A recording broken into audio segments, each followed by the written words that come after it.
All right. Check one, check two. How am I sounding? Great. All right, just clarifying. All right, people. We are here. It is Wednesday, people. It is 9:02 p.m. Central Time here in San Antonio, Texas. Welcome to another episode of The Experience. We are live on YouTube as well as the Wrestling Soup Discord. I am Drew, and with me, as always, Justin from Spinebuster Tees and spinebustertees.com. all right. We do got some things to talk about. Lots of shit happened over the weekend as far as wrestling goes. There's Worlds Collide and Money in the Bank, which occurred on the same day in the same city of Los Angeles. And of course, Monday Night Raw. That was a pretty big show over in Phoenix, Arizona. We'll be talking about that, as well as NXT and whatever news topics that we have on board. So let's get things started, Justin. So I'm going to start with Worlds Collide because that's the first, I guess that's the first show of the weekend, which was the NXT WWE slash AAA show, which occurred in Los Angeles. Me and Jeff Littman covered it on Saturday, so if y'all haven't already, go check it out. That was a pretty fun show. It's always fun mixing up with Jeff. But overall, what was your opinion on Worlds Collide? First about the show itself. Before we talk about the show itself, I did like the setting of it. I like the what's the word I'm looking for? The actual broadcasting of it, right? Everything looked good. It looked like an early NXT Black and Gold show. It was really, the light was focused on the ring, not on the audience. The production was something that was a little bit of a refresher, especially with no extended logos and this match is sponsored by such and such and all that. So show overall was a fun show. They really let the AAA guys really go out and be AAA guys. Like Triple Mania's coming up this weekend, which is fucking a bunch of bullocks, and I love to watch Triple Mania every year. So, but the way they presented, the AAA luchador wrestlers, I thought was fantastic. So, show overall was very good show. A lot of high dynamic pro wrestling that you saw there. You're seeing on why some of these guys were world renowned. If you haven't seen some of these guys before, you're like, oh, I only heard about them, or like, oh, I don't get why this guy is like number 4 or whatever in the PWI top 500 or whatever. Like, I think people are now starting to realize with some of these wrestlers, like, oh, okay, I think I kind of get it now. You know what I mean? So it's really cool to see on these guys kind of getting some recognition now. So, but I thought the show was definitely fun overall, and can't wait to see how they integrate WWE wrestlers and NXT wrestlers on AAA shows in Mexico. As a matter of fact, you're going to have on the Triple Mania this weekend, you're actually going to have the LWO of no, it's not the LWO. Is it? No, it wasn't LWO. It's Legado of at first I thought it was going to be I don't know why I was thinking about Joaquin Wild, but he's injured now, whatever, but I just saw it a couple days ago. But anyway, it's going to be Legado of Berto and Angel. They're going to be down there in Mexico on that show, so that's pretty cool to see. So, but I thought the show was good. Very good show. When is Triple Mania? I think Saturday, I want to say. I could have sworn I saw them announce Ray was going to be a part of the show, but he's still hurt, as far as I know. But I had fun with the show. I'd be lying if I said I 100%. Sunday. Sorry to correct you, but Sunday. Right. Thank you.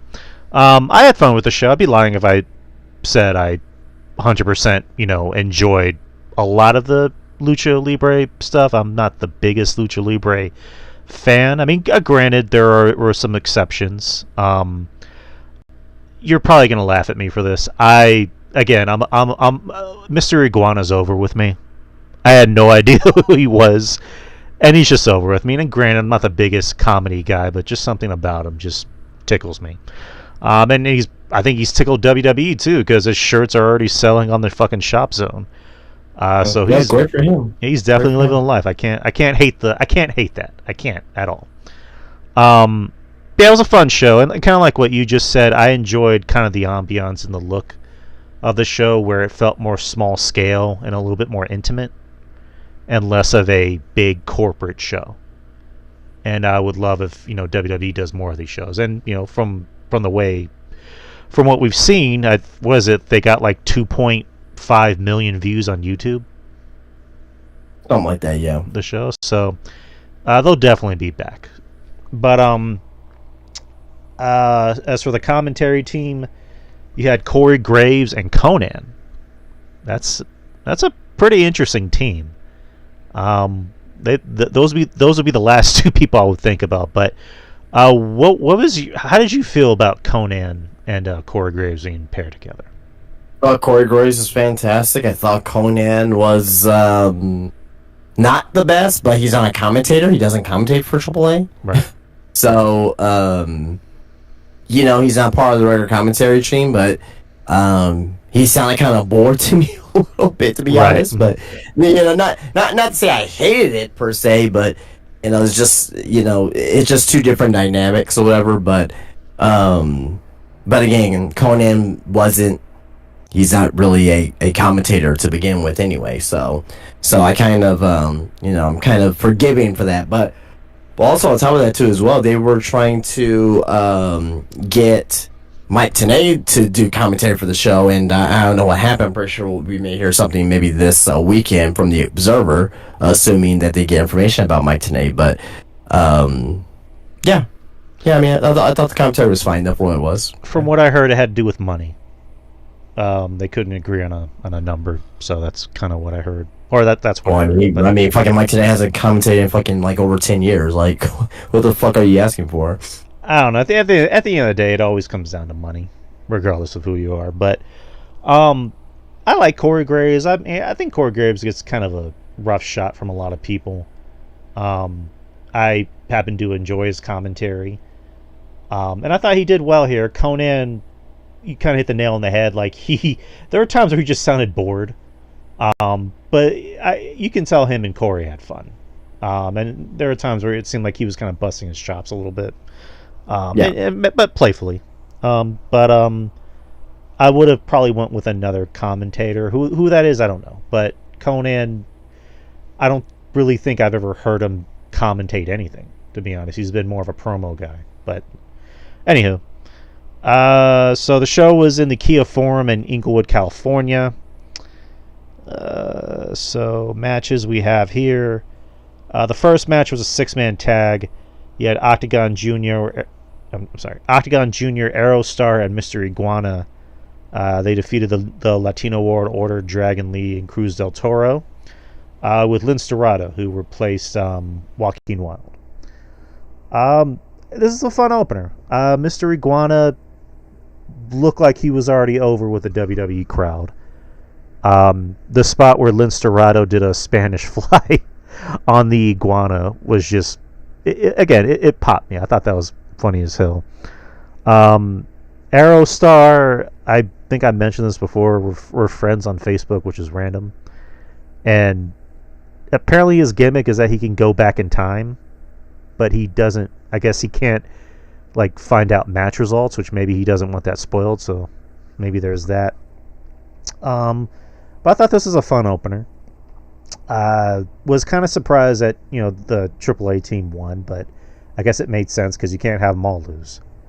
But I like this opener. And then to kind of shift gears to, all right, let me backtrack a little bit because I'm missing some things. Rey Mysterio opened the show. He actually voiced the vignette to hype up the show, and then he came out and talked to the crowd. And Dominic Mysterio and Liv Morgan were in the crowd.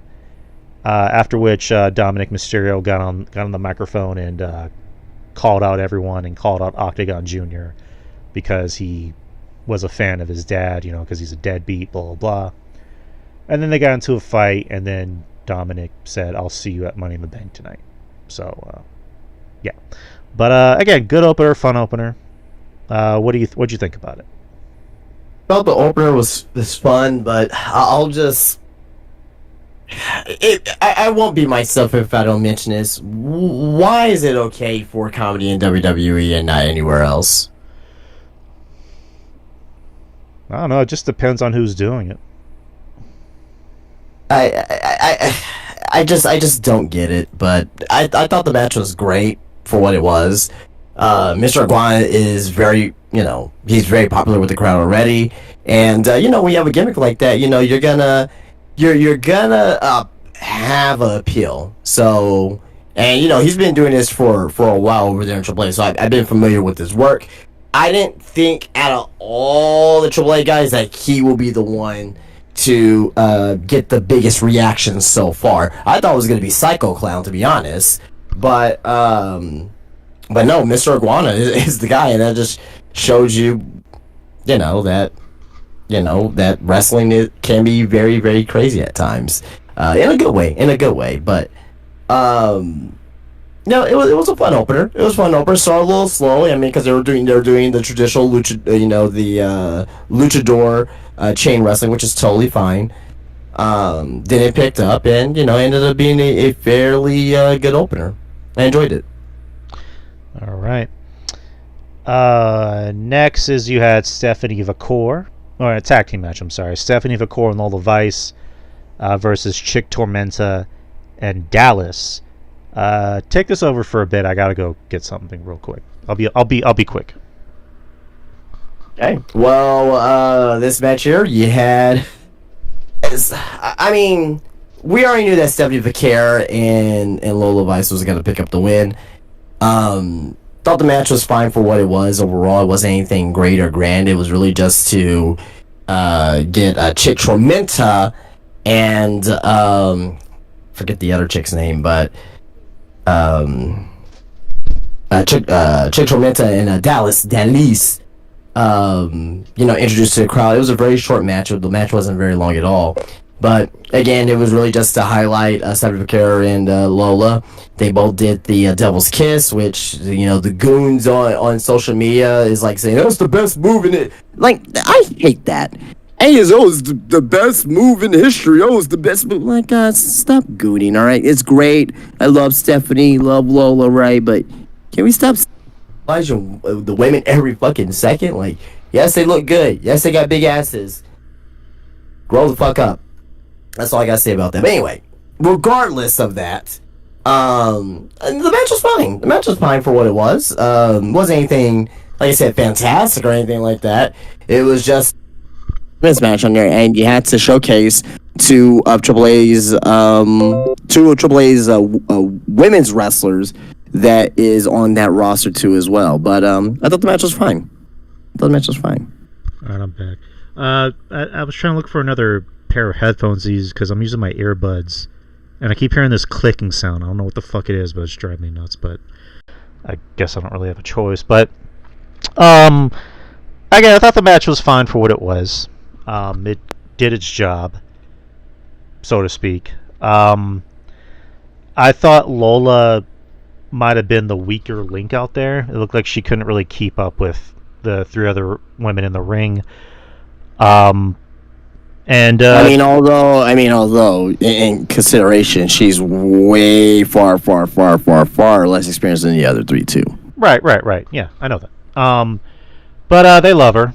They obviously love her. They're going to keep her around, for a multitude of reasons. To kind of piggyback off of what you said, and I'm going to sound like a walking contradiction, even though I'm not a pig to an extent. But yeah, can we stop sexualizing the women? Yes, Stephanie Vacour is hot as fuck. Lola Vice is hot as fuck, but I do like my hot women to actually know how to wrestle, and Stephanie knows how to wrestle. Lola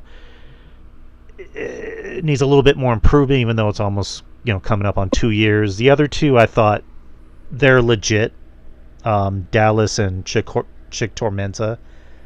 But I thought they were good opponents for Stephanie and Lola. They made their shit look good. And, I mean, there's really not much else to add to that. But, anywho. So, that's enough of that. And then there was a 6-man tag match with Legado del Fantasma, Santos Escobar, Angel, and Berto versus El Hijo D. Dr. Wagner Jr., Pagano, and Psycho Clown. I wasn't really nuts about this match, to be honest. Pagano, I don't really think is all that great, personally. Psycho Clown is interesting look so far. And I get why Legado del Fantasma had to win, because it looks like they're gonna be doing some more tours in AAA. You just mentioned they're gonna be a part of Triple Mania, I believe. Yeah, Angel and Burrow, yeah. Yeah, that's the match. The match happened. It was what it was. Wasn't terrible, so to speak. It just wasn't really my cup of tea. But Legado won, and that's that. What'd you think? I mean, I thought the match was pretty good, actually. I mean, I thought all 6 men here did fairly well. I didn't think it was like a grand match. It wasn't match of the night or anything like that. But man, I thought all 6 men. I thought they really went out there and they showed out. You know, the Wagner Jr. Not the Dr. Wagner Jr., but he the Dr. Wagner Jr. You know, I think the only thing with him I think I want to see is him just to lose a little smidge bit of weight. But he's great. Psycho Clown, he's older now. Like, he's like almost 40. If they would have got him 10 years ago, you know, WWE would have had a mega star on their hands. But you know, he opted to stay in AAA. And Pagano, he's an older guy too as well. I mean, I think Pagano's like almost 40. So I mean, so in perspective, you know, I mean, these guys are older. These guys are not young guys. The youngest guy out of those 3 is Dr. Wagner Jr. And I think he's only in his mid-30s, I want to say. I think the other 2, I think they're about to be 40, if not already. So you know, at the end of the day, to me, I mean, you know, you're gonna get what you're gonna get with these 3. So, but Psycho Clown, he's a mega star down there in Mexico. Like he was like the number 1 babyface. Yeah, no, I won't say like he was like the John Cena, but like to AAA, he was like their John Cena for a snap amount of time. Pagano, you know, he used to put on, you know, some good matches down there as well, and he was a credible heel down there too as well for a little while. So. But regardless of that, I thought the match was fine. Pretty good. And I can't wait to see what they do with them. I wanna see like matchups mixed in with like NXT and TNA, and kind of see like, you know, what they do with them. So Right. Well, I mean, there's going to be some TNA guys at Triple Mania. They posted. Yeah, but I want to see like, and I think, yeah, I mean, they've already been doing it already, but like, you know, like how some of the AAA guys go up to like Impact. But you know, Pagano, he was on Impact, you know, like 5-6 years ago. You know, he was on Impact, like, you know, like going up against like EC3 and shit like that. So right. And then they're also they appeared in the crowd at NXT. So. Yeah, they seem to be getting more work. Or notice, I mean. Next is you have a fatal 4-way for the North American NXT Championship men's. You had Ethan Page, Javon Evans, Laredo Kid, and Ray Phoenix. This match was fast-paced as fuck. Like, Jesus Christ, this match. There was a lot going on in this match. Ethan Page pretty much, you know, kind of doing crowd control, well, not crowd control, but like almost kind of agenting the match to make sure everybody was doing what they were supposed to be doing, not doing anything stupid, so to speak. And I thought the match was great. I thought it was really good. It's my favorite match of the night. I kind of figured it would be with the talent in the ring. I I like how Ethan Page was just like kind of shit talking the crowd, saying, "Oh, this is gonna suck for you guys tonight." Javon Evans doing Javon Evans things. He was kind of a natural on the show. I mean, you notice how everybody, WWE people were kind of allowed to kind of work outside their comfort zone and maybe work or work within their comfort zone. As opposed to working that safe WWE style, and it worked. Everybody got to do their own thing and show out, and I really like this match. Javon Evans, I like the kid. I think he's, obviously they love him up there, and he's going to be one of their future players. Ray Phoenix, he's starting to kind of, I think, grow on the WWE fans a little bit. Laredo Kid, I think he's extremely talented. I thought everybody in this match did a great job. And I thought the finish went well too, with Ethan Page capitalizing and getting the win and retaining his title. But what'd you think about the match? I thought this is the type of matches I love to watch. Have 4 good high flyers go out there and just have a very fast-paced wrestling match. Javon Evans show why he's like fucking uber athletic, like one of the most athletic men in wrestling right now. Mm-hmm. is Javon Evans, and he used every bit of it in this match. Ethan Page didn't have to do any of the high flying, but he fit so well in this match. He kind of not necessarily slow down the pace per se, but like his style works well with the 3 high flyers of Laredo Kid, Ray Phoenix, and Javon Evans.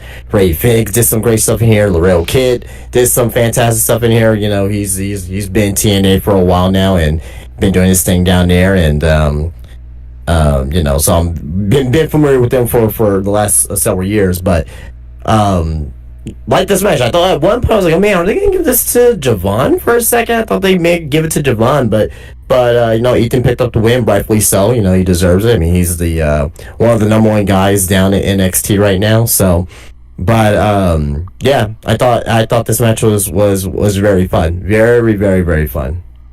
My type of wrestling. I love it. Yes, sir. And lastly, you got the main event, which is the AAA Mega Championship. You had El Hijo del Vikingo versus Chad Gable. Chad Gable had an interview in the back with Chewy, which I didn't really care for Chewy personally, but he asked him kind of a funny question, which is like, you made a lot of disparaging marks against the Mexican people, and then Chad Gable just goes, "The Mexican people love me," and I just they call him Little Kurt Angle. Like, it reminded me of when Kurt Angle was in the ring with Billy and Chuck. And he goes, "Gay people love me. They think I'm freaking adorable." It kind of reminded me of that a little bit. But, yeah, I thought Chad was the perfect opponent for Vikingo. Listen, I'm not the biggest fan of Vikingo, personally. Not really a fan of his style. I think Chad is almost like the perfect wrestling soulmate for somebody, because he will go above and beyond to make their shit look good. And I thought this match, he took all of Vikingo's shit and made it look good. He made him look like $1 million. And I think Chad Gable, he's getting over with the gimmick, and we all know what that gimmick is, but eventually I think they're going to need to reward Chad, like actually Chad, not just, El Grande Americano. Eventually they're going to need to reward him, whether it's a Intercontinental title run or maybe a shot at the world title. I mean, I wouldn't even mind if he was the world champion for like a month. But thought this was a good match. Looked like Vikingo tweaked his ankle a little bit, or not his ankle, his leg. And I believe he came into the match hurt, I want to say. Right. But what'd you think? That was an awesome match. I always say it takes 2 to tango. Vikingo did some insane. I mean, Vikingo did Vikingo shit. Like, he didn't do anything different than he did in that Kenny Omega match that he had. So, and I find those two matches very similarly, except for that table spot. But fucking Chad Gable did a fucking an awesome bomb from the top rope. Basically, I won't say it was a Mike Awesome, but it was a Mike Awesome maneuver that he did. The type of shit that I love. I just want to see high octane wrestling. Just balls to the wall and showcase, two of your best signed athletes in WWE.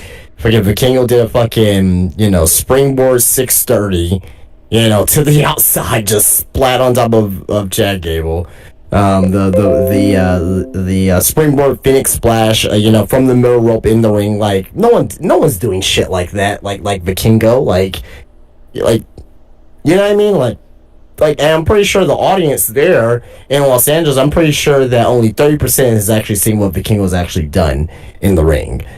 And, and people are kind of like, you're like, oh, what's so special? I'm like, oh, okay, I kind of get it. May not be my favorite style or whatever, but like, okay, I get why people like this guy. You know what I mean? So, yeah, I thought this match was uber fun.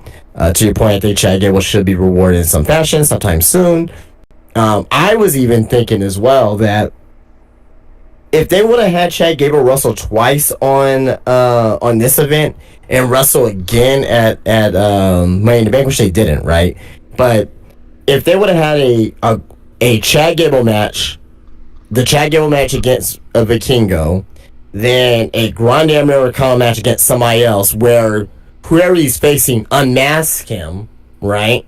Then to go into Money in the Bank as Chad Gable, because he can't be Grande Americano no more because he's been revealed, and have him win Money in the Bank that way. I think that would have been a great way to book that. They went with Seth Rollins for obvious reasons. We'll get into that in a little bit, but I just think that would be another clever way to get Money in the Bank on Chad Gable and actually have him be more over in the process. But at the end of the day, though, I thought this match was fantastic. If you put this up there as one of your matches of the year, I'm not gonna say anything about that and be like, yeah, sure, yeah, if it's one of your matches of the year, fuck yeah, I can see that, right? But yeah, no, great match, and Vikingo's fantastic, Chad Gable's fantastic. It's just great wrestling, great wrestling. How long has Chad been wrestling, by the way? Professional. Chad Gable, 2014-ish, I want to say. 2014. Was he in the Indies? Yeah, I know. I don't know about that, but I know he was in the NXT. Yeah, he was there. He was there with Jason Jordan. Yeah. Jason Jordan, even before that as well. That's crazy that a guy is just that naturally gifted. Like, we've seen a lot of Olympic... Kind of like Kurt Angle, too, Kurt Angle, Brock Lesnar, there's guys like that just naturally gifted. Shelton Bender, yeah, just naturally gifted to perform in the ring. Randy Orton, Well, I'm talking more about, like, guys that have that Olympic, collegiate background. Well, most amateur wrestlers are good at pro wrestling.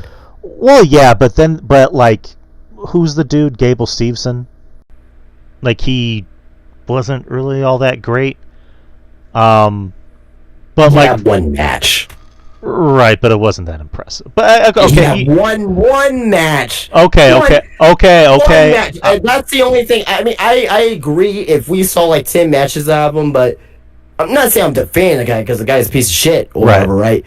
But it's only one match, like. How can you judge off one match? You know what I mean? Are we judging Lawrence Taylor for having fucking one match? Well, I mean, in 1995. Well, I mean, that was the main event of Mania, and that was actually a pretty decent match. Decent. I didn't say great. Decent. Anywho, that's neither here nor there. But yeah, the point is, Gable's great. WrestleMania 11 is known as the worst WrestleMania of all time and one of the worst main events of all time. Again, I thought the match was just okay. I didn't say it was great. I just said I just thought it was just okay, and I thought Lawrence did fine. But point is, Chad Gable's great, and he deserves something for doing a lot of heavy lifting for this company. But yeah, let's go to Money in the Bank. Money in the Bank was that same day at the Intuit Dome where the Clippers play. Before we I'm sorry? before we move on, what would you give Worlds Collide out of 10? Um, Probably like a 7.5. Okay. I give it 8.5 out of 10. I thought it was a very, very enjoyable show. Right. Well, 2 million people will probably agree. All right. So, Money in the Bank, yada yada yada. Not a lot of matches. Well, they added a fifth match that same day, but we have the women's Money in the Bank, which is Naomi, Alexa Bliss, Julia, Rhea Ripley, Roxanne Perez, and Stephanie Vacour. This is a fun match. I thought last year's Women in the Money in the Bank was better, but this is still very a fun match, especially with the women involved, aside from one. Rhea, I thought there was a point where she was covered in a bunch of ladders, and she pretty much, rose from the dead, so to speak, like the Undertaker. I thought Roxanne Perez looked great. She's got a bright future ahead of her. Stephanie obviously looked great. Julia looked great. Naomi, I thought could have done a little bit more. Alexa, I thought Chelsea should have been in the match and not Alexa. That's just me. It's weird because Rhea really didn't need to be in this match at all because she's Rhea, but they needed star power, so I guess that makes sense. But this is one of those matches where it almost seemed very, if you weren't following the product closely enough, you wouldn't know who was really going to win, because I think everybody picked Naomi across the board, including us. And Roxanne. Naomi and Roxanne was the two people that. Yeah, Roxanne was like a close second. Which is weird. Naomi won the match, we know that, but like, in some ways, I don't think Naomi needed to win it. She probably could have won it on her own. And also, she's been a women's champion before. I guess if you're looking at, future-wise, like future of your company-wise, maybe Roxanne should have won it.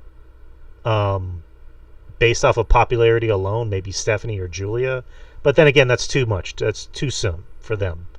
And I also think both of them could win it on their own. And Julia, it looks like she's going to take that U.S. title off of Zelina, sooner rather than later. Yeah, Naomi won, and good for her. Congratulations to Naomi. But what'd you think about the match? Well, it was a fine opener. Naomi Wayne was absolutely the right choice. But this wasn't as good as last year's women's main event, which I thought was the best one of all time, in my opinion. Mm-hmm. But not to say that this was a bad match. It's kind of hard to have a bad ladder match. But you had some good spots in here, obviously, with the women. But Naomi winning was the right choice. All right. Next is Dominic Mysterio versus Octagon Jr. For the Intercontinental Championship. This is a very quick match. It was 4 minutes and 55 seconds. I will say I've noticed recently that Dom and Liv have been a lot more aggressive with their. How did we get here? How did we get to this match? I mentioned it. Oh, I didn't hear you. Okay, I'll be honest. Okay, so let me backtrack. So at Worlds Collide, the Dominic Mysterio appeared at ringside and called out Octagon Jr. because he, is a fan of his dad, his deadbeat dad. And then they got to say, yeah, his deadbeat dad, and got into a fight with Octagon and said, "I'll see you at Money in the Bank later." So that's how the match transpired. But very quick match. Dom got the win. I will say I've noticed a slight character change with Dom and Liv, where they're a lot more aggressive as far as their character goes. Like Dom, for a while, they were relying too much on the crowd booing him and him kind of being a chicken shit heel. He still kind of acts like a chicken shit heel, but now the fans are cheering him, and he's a lot more aggressive. He comes off more as like a badass, especially when he speaks Spanish. Like when he speaks Spanish, he sounds a lot more like a badass. Whenever he did at Worlds Collide, and Liv, will not to skip ahead, but on Raw she came out with more fire. But we'll talk about that when we get to Raw. But quick match. It was kind of one of those matches where like it felt like they needed a fifth match, which I was kind of surprised that they didn't add a fifth match, on Friday or whatever. But it wasn't a. It was a match. It was a decent wrestling match. I can't really add too much to it, but it was. I mean, what can you get out of 5 minutes, Right. But Dom won, which deservedly so. But what'd you think? There's really nothing to say about it. It was a 5-minute match. I mean, there's really nothing really to go off of. Like, there's nothing to review here other than that Dom winning. That was, obviously that was going to be the obvious outcome. I would like to ask a question, though. That the narrative online saying that this match was put together just to bury the AAA talent. I don't agree with that, but no. I think that's more of a conversation than about this actual match itself. Right. I don't know about Barry. I mean, both shows were on the same day, and I was fine with I'm fine with the match happening. I probably would have maybe went for more time. Maybe like 3 or 5 extra minutes, but that's just me. But like you just said, what else can you get out of a 5-minute match? But I digress. Next is you had for the Women's Intercontinental Championship a last chance match with Becky Lynch and Lyra Valkyria. With the stipulation being, had Lynch lost, she would have never been able to challenge for the title again for as long as Valkyria was champion. And if Valkyria lost, she would have had to raise Lynch's hand and acknowledge her as her tribal chief. I meant better woman. I thought the match was okay. It wasn't particularly great, but I thought the match was just okay. I would say that their match in NXT from, I would say, a year and a half ago was maybe their better match, and nothing has really been able to top that. But, the match happened the way it happened. Becky wins by holding the tights, being a heel, since Becky's a heel. And, she was forcing Lynch was forcing Lyra to raise her hand, and then she forced her to put the title around her waist, and then Lyra German suplexed her, and yeah. But what'd you think? I thought this is the best match of the 3 that they've had. This was an awesome technical masterpiece. Not match of the year for the women or anything like that, but I thought this was a fucking great match. Lyra is proving her worth on why she is being pushed. Like, the fans don't understand why she's being pushed. Okay, she's sorry. She's fucking good. Lyra's fucking fantastic. Right. Becky, despite I don't know how the fans actually feel about Becky right now. It's not like a Charlotte situation where it's like, totally fuck off. But it's not also a situation where it was like Becky of 5-6 years ago where everyone loved Becky when she was the biggest person in wrestling pretty much. I think people are kind of lukewarm on her, so some love her, some don't. You know what I mean? But I think a lot of people do respect Becky though. But and with Becky as heel right now, I mean, it could be better. It's not really believable to me, but it's fine. It's fine for the feud. I'm digging in with the feud, right? I thought these two put on a fucking great technical match. Like counters, reversals, near falls. Every move meant something. It didn't feel like anything was wasted in this match. Becky winning was expected, right? And we see what happened on Monday, on where this goes from here. Maybe it'll be a triple threat feud, perhaps, or something like that. Maybe we'll see something, but it seems like we may start to get a more edgier, perhaps, Lyra as well.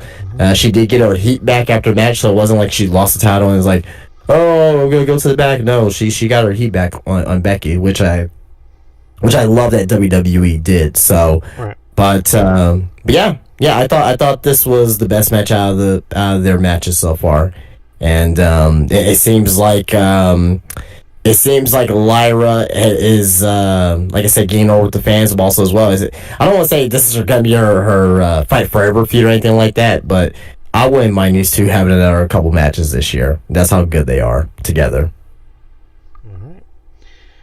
Next is you had the men's Money in the Bank match. You had Seth Rollins, Andrade, El Grande Americano, LA Knight, Penta, and Solo Sikoa. The match was good. It was a really good men's Money in the Bank. Just to kind of shift gears, Seth Rollins. There's a point where he was down and he called out his boys, Braun Breaker and Bronson Reed. Braun speared the ever-living piss out of El Grande. He's like El Grande or Chad Gable, whatever the fuck you want to call him. Took a hell of a spear. And then Jacob Fatu and Jason Mateo came out to kind of even the playing field. And just kind of fast forward, Jacob Fatu helps Solo climb up a ladder, and then grabs his foot and says, "I hate you, Solo," and then takes him out. Which I thought that went on a little bit too long. I was kind of surprised they did it right there and then and not wait for SmackDown. But I guess they needed something big for the match. Maybe just and especially what happened on Friday as well. What Soul said about Jacob, like if he didn't come out and screw him here, I mean, people would question that, like, oh, how come he didn't screw him, at Money in the Bank? You know what I mean? So right, yeah, it's a lose-lose situation. Yeah. But I got over with the crowd, so I guess that's all that matters.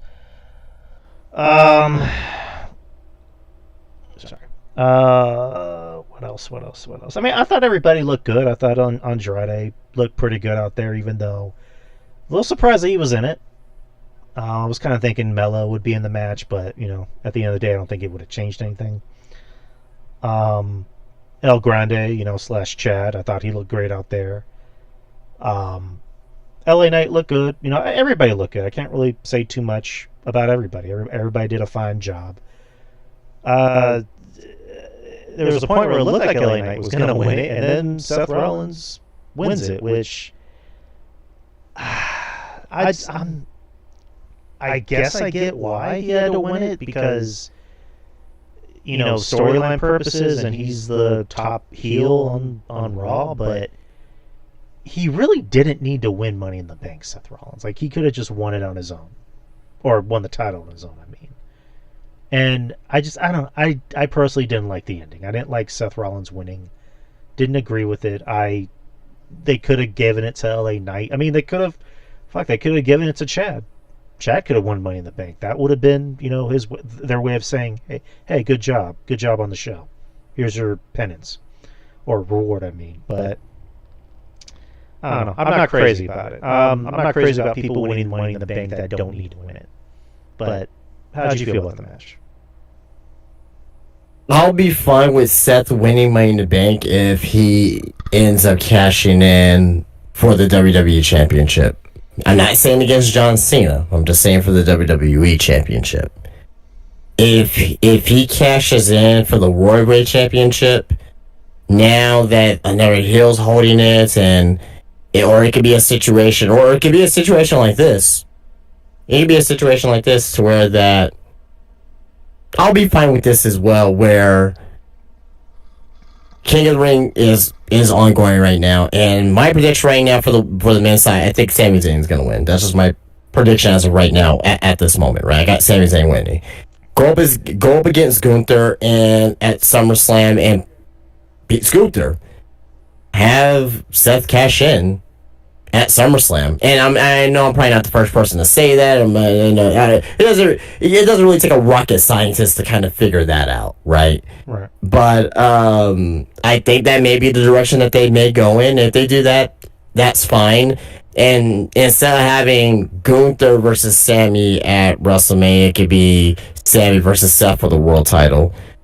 at WrestleMania. But my thing is that if you put Sammy against Seth at WrestleMania, I kind of wish that it would be his first ever championship win versus it will be technically his second championship win. You know what I mean? I think it will be a little bit more special in that aspect, but you got options. You got options with Seth Rollins. If it were Chad Gable, we know it may be for the World Heavyweight Championship. He ain't gonna go after Cena, right? Or whoever's gonna be WWE champion. If it's Solo, I honestly don't even know what they'll do with Solo. You got two heels with the championship belt right now. I think it'll just be one of those situations where he'll just hold. It'll be like another kind of like another Austin Theory in a way, where he just holds it. You know what I mean? So that it could be something like that. And for the rest of the guys in there, I mean, obviously Andrade, he wasn't gonna win it. Penta wasn't gonna win it. LA Knight, in my opinion, he should have won it. At this point, I don't think they're gonna push him to that world title. To me, it's dead. To me, that's dead, and that's fine. I know he wants to be a top caliber guy, world champion or whatnot, but apparently this administration doesn't see that for him. And if they end up pushing him, great. But as of right now, if you were to ask me today, do you ever see LA Knight win the World Heavyweight Championship or the WWE Championship? I'll say no. Right now, I'll say no. He'll get title shots, feuds, win it. Look, you got so many players involved. You got so many players involved now that I think it's gonna either pass LA Knight or already has passed LA Knight. You got Seth Rollins. You got Gunther. You got Ron Breaker. I'm talking about for the future as well. You got possibly a Penta. You got Cody, of course.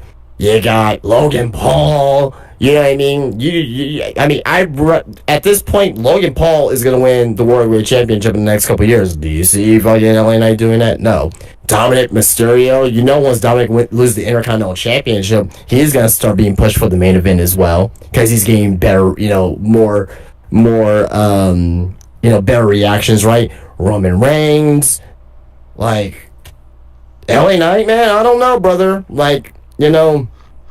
I would love for you to do it, but I just don't see it as of right now. You know what I mean? So we'll see. We'll see what happens with Mr. LA Knight. But with Seth Rollins winning, I mean, if it was gonna be LA Knight, I predicted Seth Rollins. He's winning it. I just want to see what they do with him from here on. And with how Raw was on Monday, I'm pretty interested to see where everything is going forward, because there's a big wrench that was thrown in. With Gunther winning the World Heavyweight Championship on Monday, so so we'll see where everything goes from here. But Seth Rollins winning, fuck it. Well, I just want to see where it goes.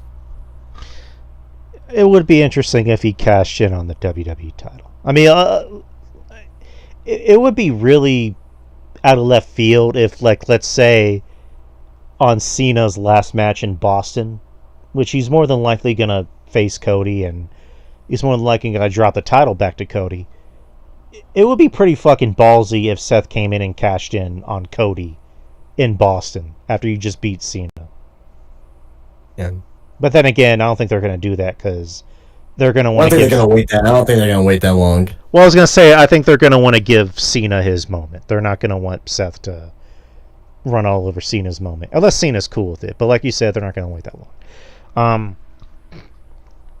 Speaking of Cena, lastly is the main event, which was Cody Rhodes and Jey Uso versus John Cena and Logan Paul. Wasn't sure this is going to be the main event until the day of, which I kind of figured, okay, something big's going to happen. And then, people pointed out that The Rock's mom and his daughter were sitting front row, so... That never means anything to me. Because they've been at a lot of events where The Rock hasn't showed up. I believe they live in the Los Angeles area. That never means anything to me. Like, sometimes she's there for fucking, like, Nia Jax. You know what I mean? But sometimes they're there because it's pro wrestling and their family is pro wrestling. Like, you know, they got family members in the Money in the Bank ladder match. You know what I mean? Like, that was involved in the Money in the Bank ladder match. Like, you know, you got family member in the main event. Like, you know, Right. Again, just speculation. But yeah, I didn't think The Rock was gonna show up for not 1 second at all. Okay. But yeah, this tag match, it did its job. It got everybody. Well, no, I was gonna say get everybody over. Everybody was already over, but it did its job. You kind of figured where it was gonna go. We weren't sure as to the big plot twist that was gonna happen during the match. So during the match, the referee was I forgot if the referee was knocked out or he just was. Oh no, he was outside because Logan Paul did his moonsault onto Jey Uso onto the table. So the referee's which was incredible, by the way. Yeah, Logan Paul again, just freak athlete. So while it's happening, John Cena brings the belt in the ring and hits Cody with it, and then Cody does his he hits Cody with it, goes for the pin, and then you see a hooded figure jump into the ring and attack John Cena, hold his belt, and pulls off the mask, and it's dun dun dun, R-Truth. R-Truth, who was just not released, but his contract wasn't renewed, which we talked about last week. He is now officially back in WWE, and that got a big reaction from the crowd. I didn't see it coming. I don't think anyone else saw it coming. No, not at all. Yeah, no one called that. And again, it's always fun as a wrestling fan to see surprises because everything always gets spoiled from us. The internet always seems to have one leg up on everything. But the fact that this generally shocked everybody, including me and us, or I'm just going to say us, was good. And it made that moment. I mean, the match was basically just a moment. Like, forget about the match. The match was a match, but the moment is what really made this mean something. So, Cody, of course, pinned Cena, and that was the end of the match. That was the end of the show, really. So, but overall thoughts on the match and the return of R-Truth. Everyone was kind of like, I won't say they were shit on the match, but they were kind of lukewarm match. I thought the match was good. It wasn't like great, but it was a fun tag team main event that you'll see on pay-per-view. I didn't think it was as boring or bad or whatever people were saying about it. But R-Truth coming back now he's Ron Killings. Very, very shocking to say the least. WWE listened, right? Listened to the fans in the situation, and I'm very glad that they brought him back. Now, I would not be myself if I don't mention this. The fans saying we want truth, we want truth, we want truth. Brought him back, right? Mm-hmm. A lot of fans after the show was, okay, now we want Carlito. No. Why weren't you doing this when they both got released? Why are we being all of a sudden, I won't say fake, but yeah, I'll say it, fake, to get someone back when you really didn't really ask for him to come back in the first place. You just want more attention. And I hated that, and it's wrong. It's wrong. It's inauthentic. The R-Truth was very authentic. Let's try to get back Gigi Dolan. Let's try to get back Dakota Kai. Let's try to get back. If it meant that much to you, would have been doing the same thing with them. So I'm glad Ron Killings came back, and everyone's saying that this was a work. This was a work. I don't know what to tell you. You guys don't know what the fuck you're talking about. This was a shoot that became a work. And they're not going to, swerve the boys and girls and saying that Archer's fired and and do all that, and to have the time be mad, and the morale being down backstage for a fucking storyline. They won't do that shit. So I'm glad that WWE they fixed the situation with this, and they brought back Ron Killings, and and for what he did on Monday as well, he's got to be a very serious character. And I was gonna speak about and we can speak about this real quick because it is in the news, so we can get that out the way. But so WWE reached out to R-Truth several days before Money in the Bank, and it's believed that the terms came to terms on Friday. So he got let go on a Sunday, and apparently by Wednesday they start the process of trying to get him back. So they heard you. They just couldn't reveal anything until that Saturday. So basically, R-Truth indirectly, they reached out to him 3 days after he got let go. So they heard you immediately from this. It was a snap. It was in an instant, right? Like, someone got let go on a Sunday, came back on a Saturday. R-Truth was gone for less than a week. So, regardless of that, they then hid him until the run-in. There were rumblings over the course of the Money in the Bank locker room. There was a big run-in happening, but at least a few assumed that meant Travis Scott.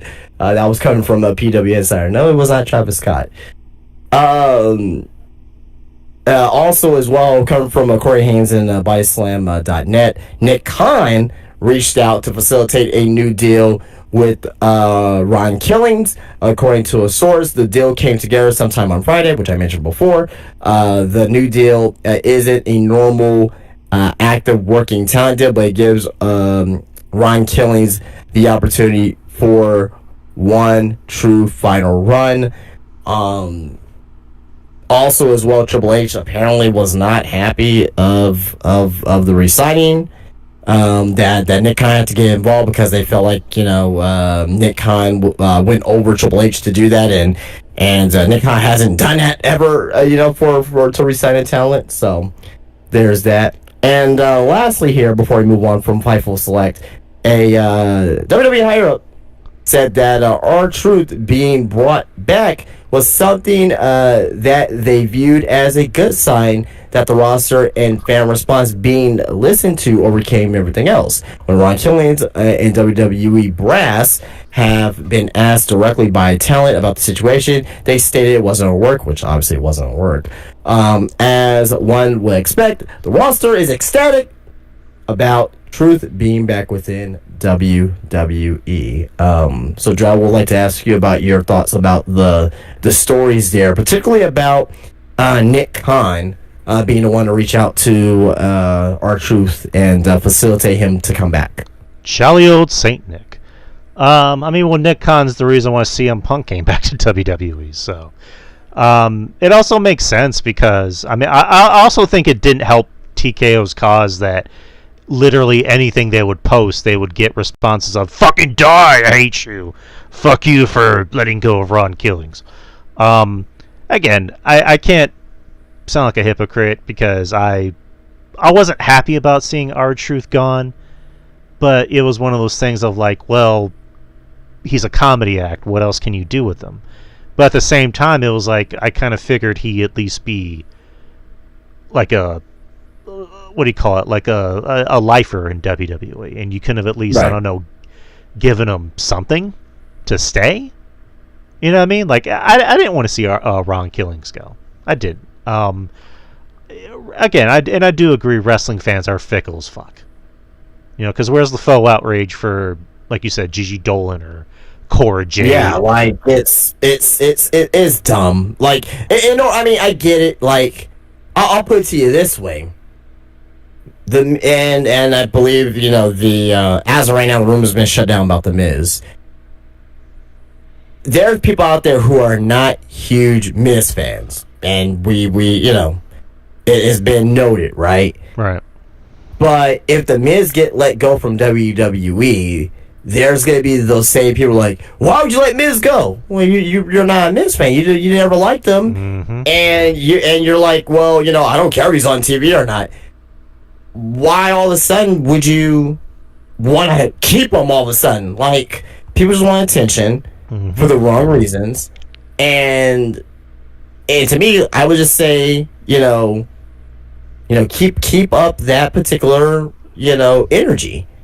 Keep up the energy. If you don't like somebody, just say that you don't like them. You know what I mean? Like, obviously you don't want to see people get fired, but also at the same time as well, you're not going to be, sad about, like, oh my god, they fired the Miz. Oh my god, I don't know what we're going to do. No, 2 months ago you said fuck Miz. Can I bring up something? I'm sorry to talk over you, but like, yeah, sure. Another example, Shotzi. Shotzi just had a death match on GCW. And she looked like she was happy. She looked like she was happy. And at the end of the day, at the end of the day, that's all I care about. Like, if they're happy doing what they're doing, that's all that matters.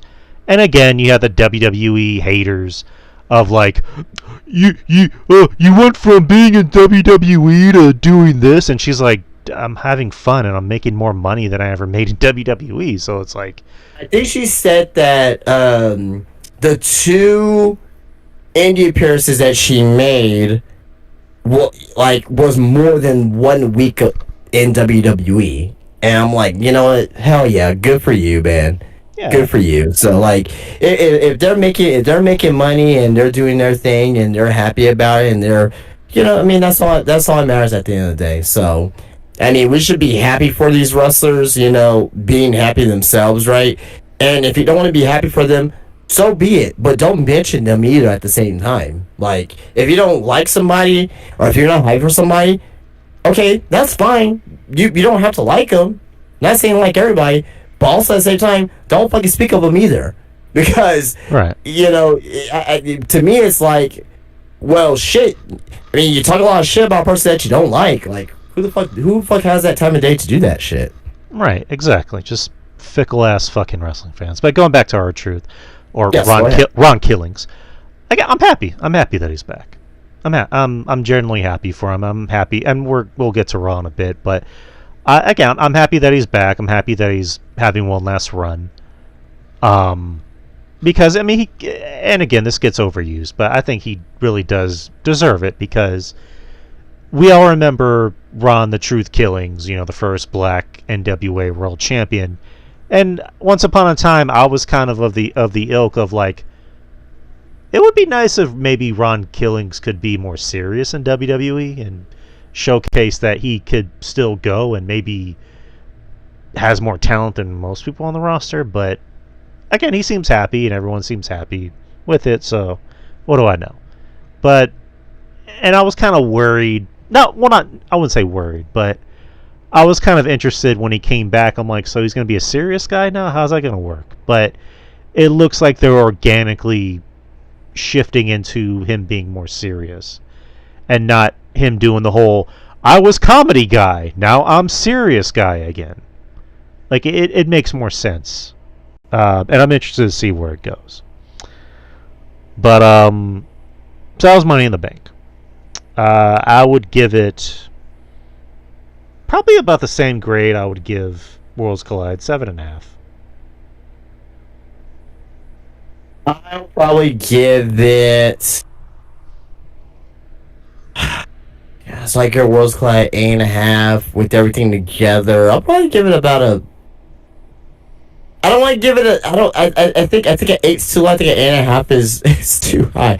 8.25. I'm doing the Meltzer scale. 8.25. All right. So now we're going to go to Monday Night Raw, which was in Phoenix, Arizona. And that crowd was hot. And now I'm not even talking about the city. That crowd was hot for everything. And made the show better. It was probably one of the better Raws in quite a while. John Cena opens the show. He comes out and basically shits on the crowd. He calls them all spineless keyboard warriors. Brings up R-Truth, says, you use your voice and you send me the class clown. And before he can get anything else out, CM Punk comes out.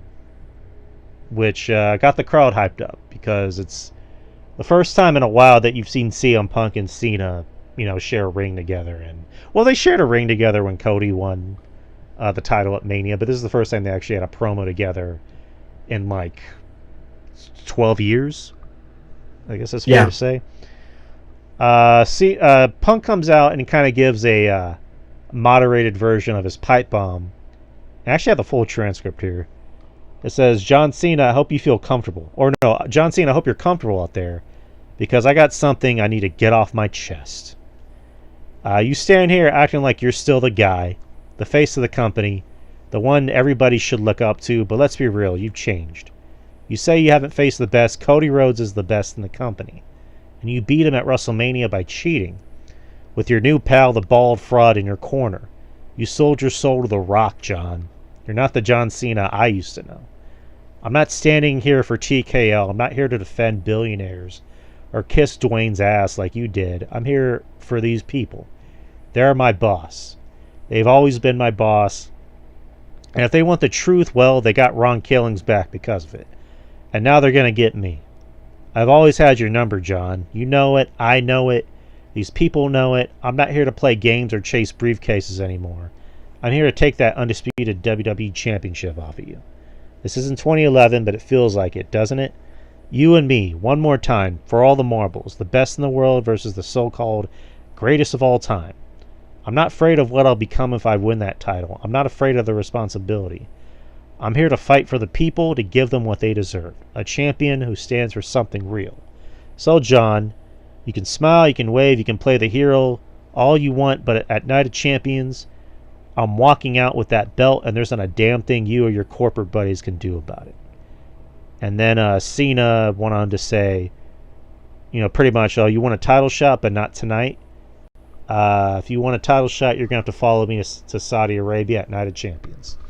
The greatest of all time versus the best in the world.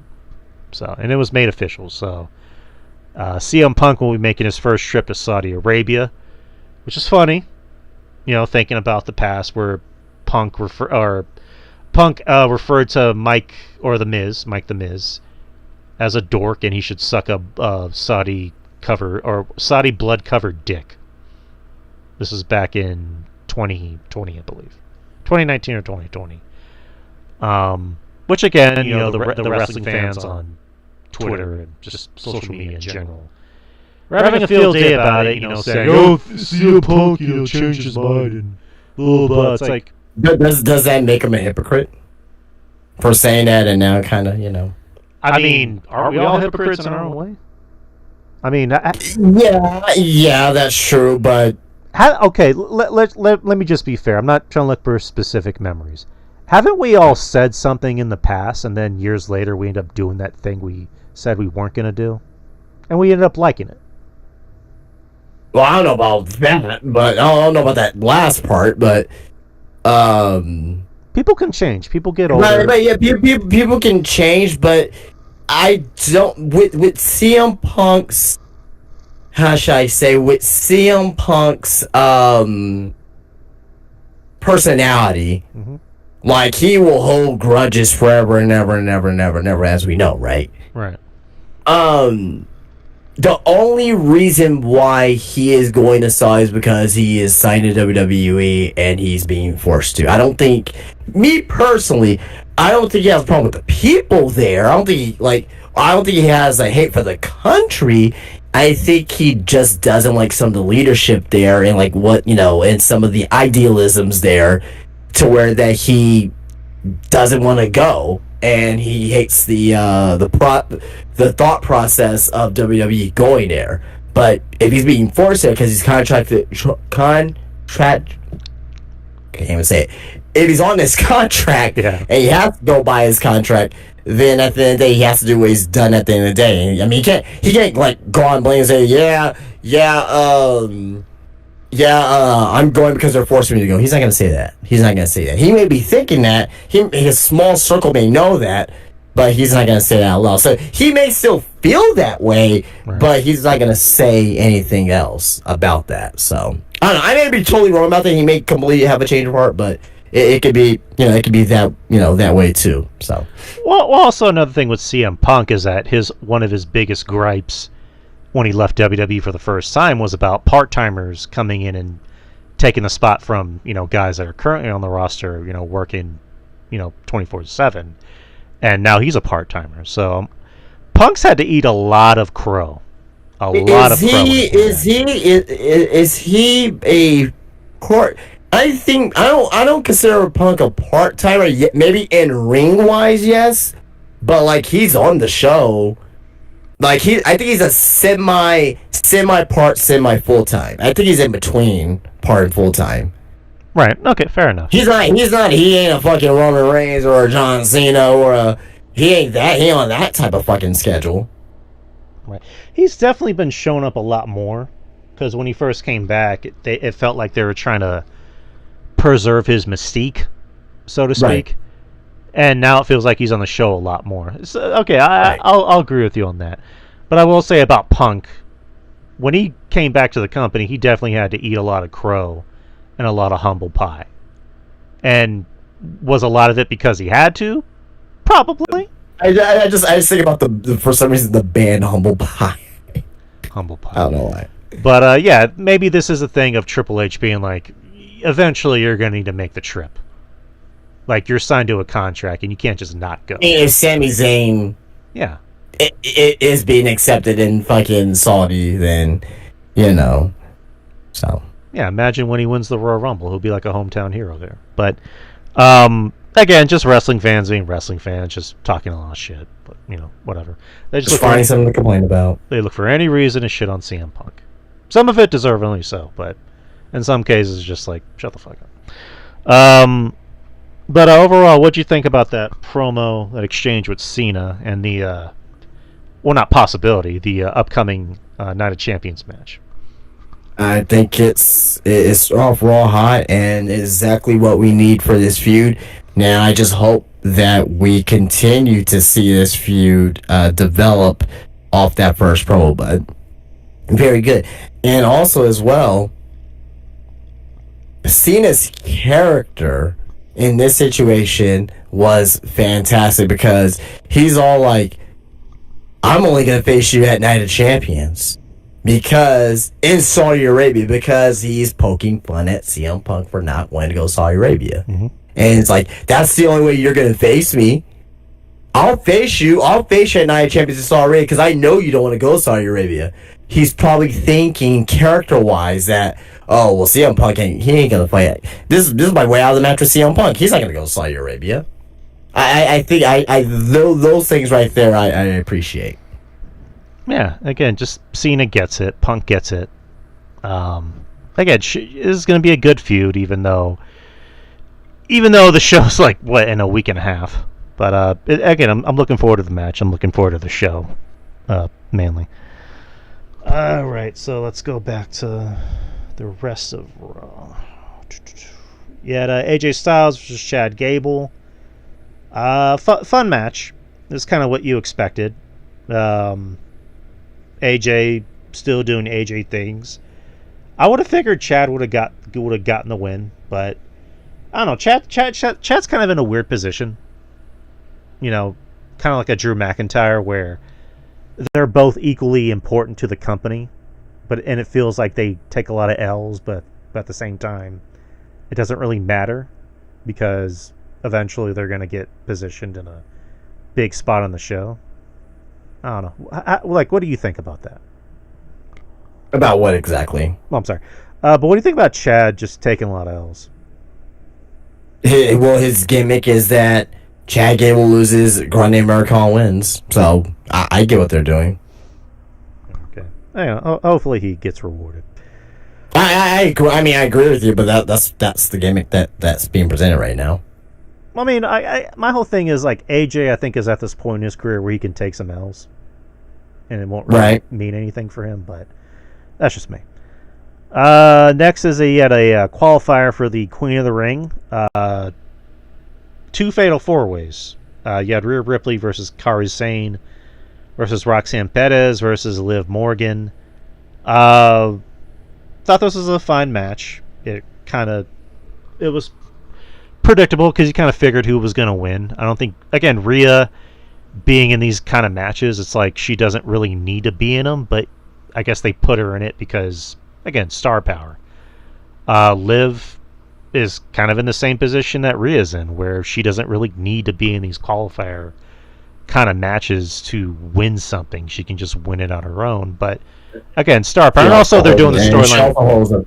Yeah, I'm sorry, but she also holds a fucking title too as well, so that kind of eliminated her. Right.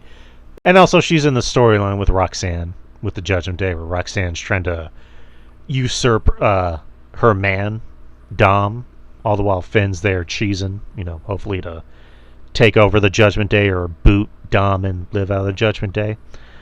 Roxanne told Liv, we can work together and I can help you win, blah, blah, blah.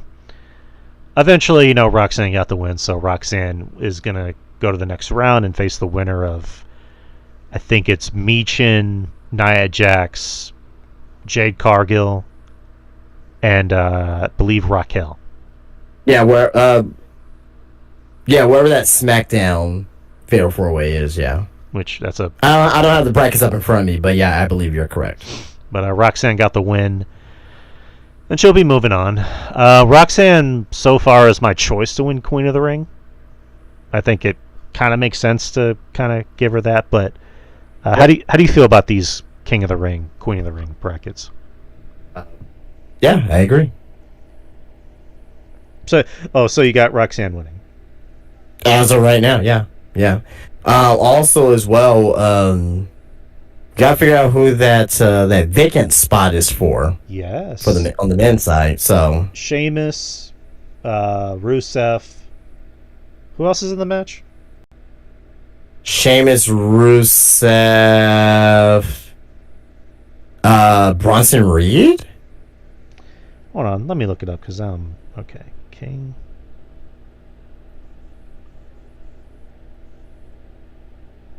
Okay, here we go. God damn it, go away. Alright. Alright. Alright, I have it right here. Bronson Reed, you're right. Rusev and Sheamus, right. To be determined. And then you have Andrade, Cody Rhodes, Damian Priest, and Shinsuke. That kind of seems like a given. Or maybe not. And then you had Aleister Black, Carmelo Hayes, LA Knight, and Randy Orton. Sami Zayn already won his match, but we'll get to that. And then on the women's, you have Roxanne already won hers. She'll face the winner of Jade Cargill, Michin, Nia Jax, and Piper Niven. Then you have Alexa Bliss, Candice LeRae, Charlotte Flair, and Chelsea Green. And they will face the winner of Asuka, Ivy Niles, Raquel Rodriguez, and Stephanie Vacour. So Asuka returning, but in a fatal 4-way match, which I don't know. I get why they need to do it this quick, but I don't know. I think King of the Ring is better on its own as its own show. I'm not really a fan of these fatal 4-way qualifiers. You could have just had basic matches, but that's just me. I don't know. How do you feel about them doing it this way? Love it. It's different. Okay. I mean, what would be your other suggestion? Just have regular one-on-one matches. What's the logistics of that? How does that play all the way through to SummerSlam, and still tell a story with the two winners and the two champions? I mean, what I'm saying is that I'm not a fan of the first round just being all fatal 4-way matches. No, I get that. And you're saying that it could be like all regular one-on-one matches. So I'm saying that we got win SummerSlam. So SummerSlam is on. Hold on, let me bring it up. SummerSlam night 1 is on August 2nd, right? So if we ended up doing what was be like a 16 around the 16. So around the 16, right? So that's 16 different wrestlers. How can you have matches and tell stories all the way, because you still got Evolution coming up as well. How can we tell stories all the way to through the entire tournament and yet still have enough time to tell a story between the two champions and the two challengers who won the King and the Queen of the Ring all the way up until SummerSlam, because SummerSlam is on the 2nd. That's less than 2 months away, and if you have these matches play out over 5-6 weeks, so that's 1, 2, 3, 4. Let me see. 5, you'll be in mid-July. So you got 2 weeks to tell a story between your two champions and your two challengers. I don't think they had enough time to do a regular tournament. Easy fix. You could have just had the finals for the men's be at Saturday night's main event and the finals for the women be at Evolution. Easy fix. Which Saturday night's main event though? It's that weekend, dude. Isn't there a Saturday night's main event in July? I think so. I'm not sure. I'm not entirely. I think it's the week before. The week before SummerSlam. I think. I'm not too sure. I don't have it up in front of me, but because isn't there one in Georgia? Yeah. So that's on the. So basically, no. The King Queen of the Ring finals will probably end on maybe that weekend or the weekend after, depending on how they book it out. But still, though, you only have about 2 weeks to set up. Well, I mean, the point I was trying to make is that, instead of these fatal four ways, if they really wanted to book it, if they really wanted to book it the right way, they could have ended it to where, like I said, the finals for the men's could have been at Saturday night's main event, and the finals for the women could have been at Evolution too. Like, perfect booking. To me. That's just me. Okay. That's just kind of how I feel. But, again, sure. I like the King of the Ring tournament. I was always a fan. I like tournaments in general. I think they can always be fun. Then you had Becky come out and hype up the crowd. Kind of like how you said, Becky is kind of in a weird spot where the heel turn kind of seems very forced, because I do think Becky has cooled off in the past few years, and there's still this large contingency of fans that still want to cheer her, but they're unsure. And then they're making her a heel to get Lyra over, which I guess, but I don't know. She comes out, Lyra comes out, and then Bayley makes her return and takes out Becky from the back. So now Bayley's back. Looks like Lyra's still going to be involved. Looks like they're going to do a triple threat of some sort at the next show, which I'm assuming Evolution, if they really want to. Yeah, also Evolution, yeah. That kind of seems like the big money match, but what do you think about Bayley coming back? About time. Yeah. Well said. All right. Good to see Bayley back. I love Bayley. Afterwards, there was a hooded figure that came back and stood on top of the announcer's table, and it was Ron Killings. He proceeds to cut a promo. I have the promo here. He says, "Don't let nobody tell you that you don't matter. Don't let nobody tell you that your voice doesn't matter. They heard, they listened, they felt, and they understood. I am back because of y'all. We want truth, and you got it. Our truth is back for all of us and for me too. Now we all love our truth. I love our truth too, but our truth can be too funny all the time. Our truth can be too nice, and he's too forgiving. Not me. I feel different. I feel alive. You think I'm some sideshow act? You think I'm a gimmick?" He takes out a pair of scissors and proceeds to cut his hair off, cut his hair, and says, "The truth has set me free. I am Ron Killings. I am the truth, the whole truth, and nothing but the truth. Now put some respect on my name." End quote. Again, great promo by Ron Killings, who's now Ron Killings, which I'm not sure if you brought it up when you were bringing up the contract situation. Apparently that was something that he talked about, which was he wanted to be known as Ron Killings going forward.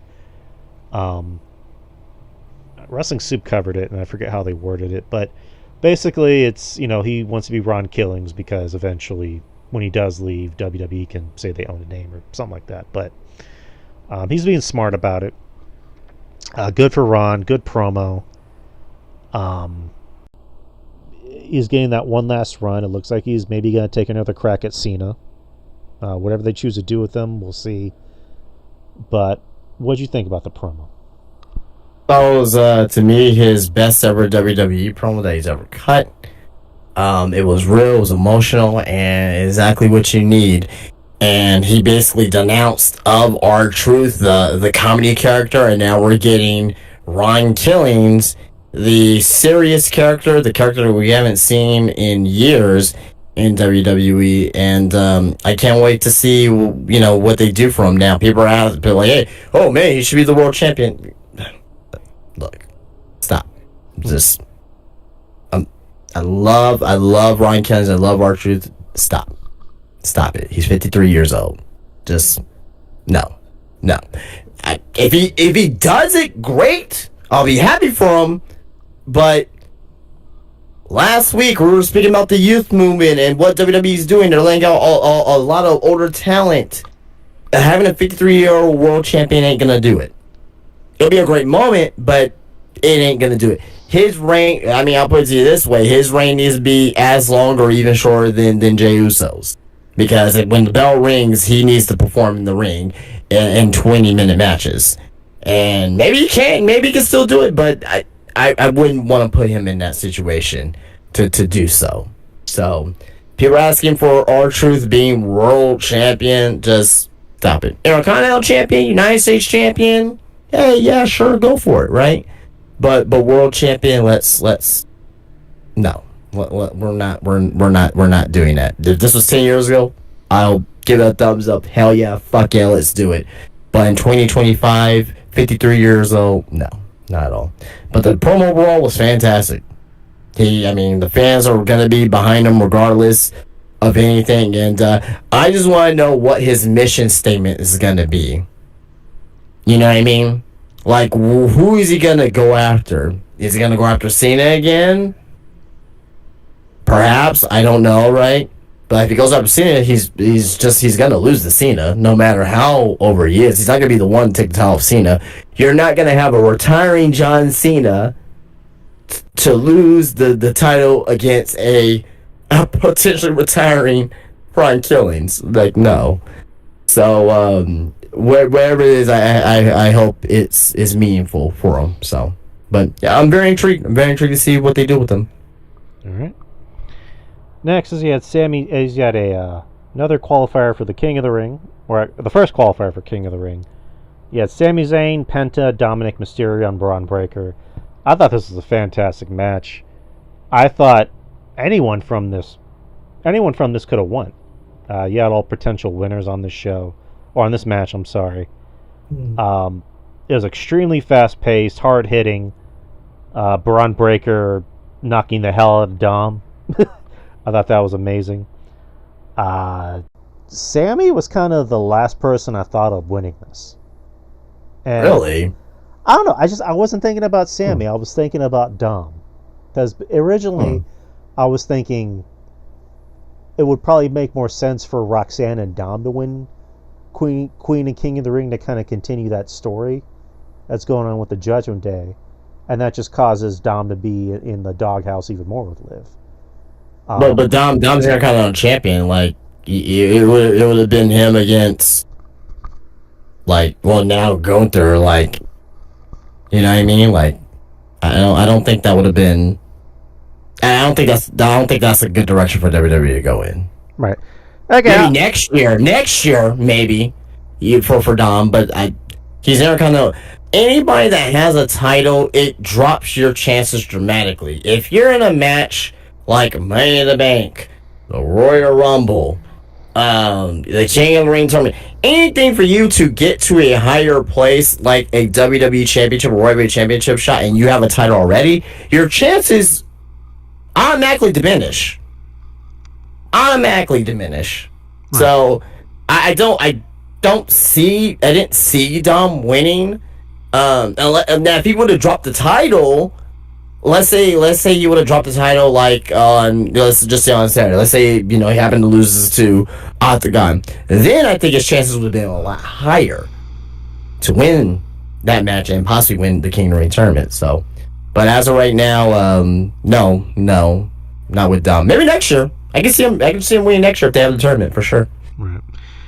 But yeah, I wasn't thinking about Sammy. I probably should have been, based off of what we've been talking about with Sammy since Mania. But I thought Braun Breaker could have possibly won it and gone on to win King of the Ring. But during the match, you had LA Knight come out and BFT Braun. So, based off of what happened on Friday Night SmackDown. So it looks like LA Knight's going to be feuding with Seth and his group, which that's going to be interesting to see. Right. And then Sami Zayn, Halula kicked Dom and got the win. So Sami Zayn is moving on.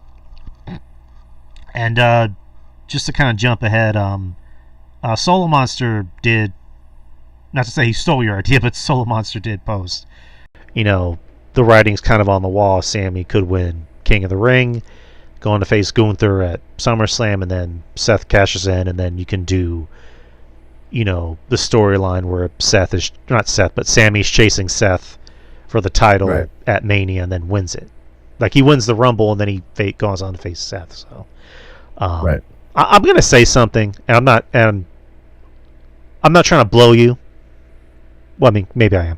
But you're the first person I heard that suggested that ever since Mania, Sami should win the Rumble and go on to face Seth.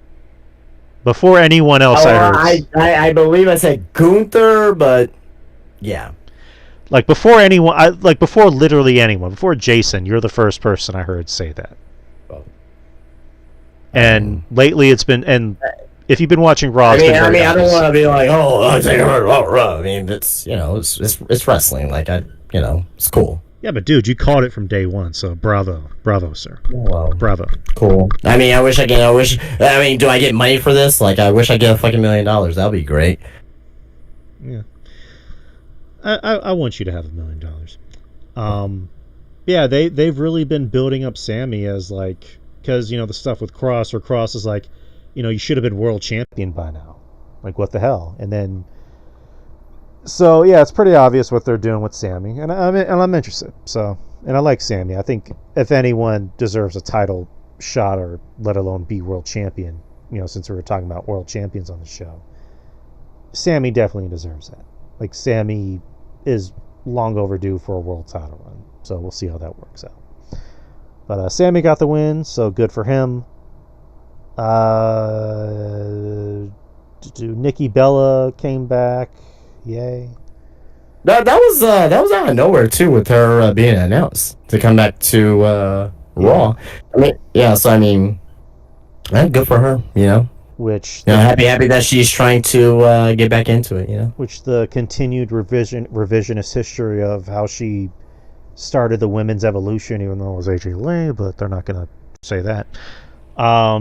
She came out basically just to announce Evolution 2, and brings up other women in the company, even Stephanie Quack, or however the fuck she pronounced it.